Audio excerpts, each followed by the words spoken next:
And I want to address, like, you know, you have your average consumer out there.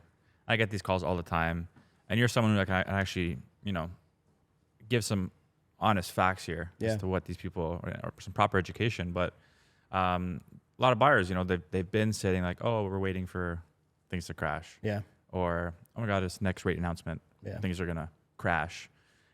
To those buyers out there, like, what's some advice you'd give? Because it seems like we're gonna be dealing with this stuff for a while.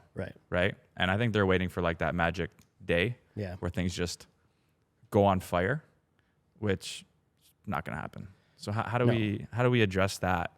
Yeah, I mean, I think timing the market is fascinating, right? Like, I'm there's a small chance that there's, like, you know, maybe 5 or 10 people in the country who spend more time researching market timing or like what's going to happen with the market than I do, right? Like, I'm not saying that to brag. It's just like I'm obsessive about it. I want to know what happens. I like this stuff, and I would never try and time the market. Like, you know, I bought a primary residence earlier this year because it was the right thing for me to do. And somebody messaged me or commented on a TikTok video I posted the other day, and they were like, "When's the right time to sell my condo in North York?" And I'm like, when you have something better to put the money in. Like, that's, if you're thinking about this as an investment, think like an investor, not a stock trader. Like, this isn't, and the more we have this like timing and speculative concept, like, you'd be better, like, the way I would frame it to a buyer who is thinking, okay, I'm going to wait for the right time to buy.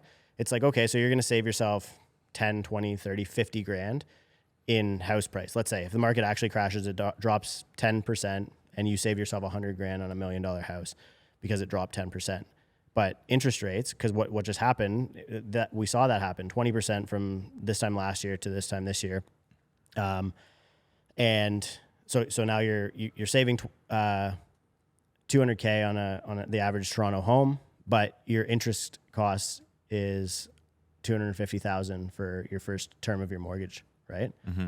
And so it's like, did you really win? Like, yeah, okay, maybe you know, and so I think that you might as well, it's like you might as well try and time interest rates. You know, it's like, I'm going to buy when interest rates are perfectly low. It's like, it's equally complex and equally foolish to try and time what the central banks are going to do or what the economy is going to do. Like, it's all just a bunch of animal spirits. And the final thing that I'll leave a buyer who thinks that they can time the market and buy at the bottom with is, they're like, oh, I'm waiting for prices to come down. It's like, well, when prices are coming down, the bottom is being formed, right? Like, you create the bottom by being the guy who's underbidding and getting that low comp on the way down. And eventually the bottom happens, and then prices start going back up. And by then, like, now they're going up, and then you're probably fearful again. You're, oh, now it's, you know, it's too risky, or like, that's what we're seeing in this spring.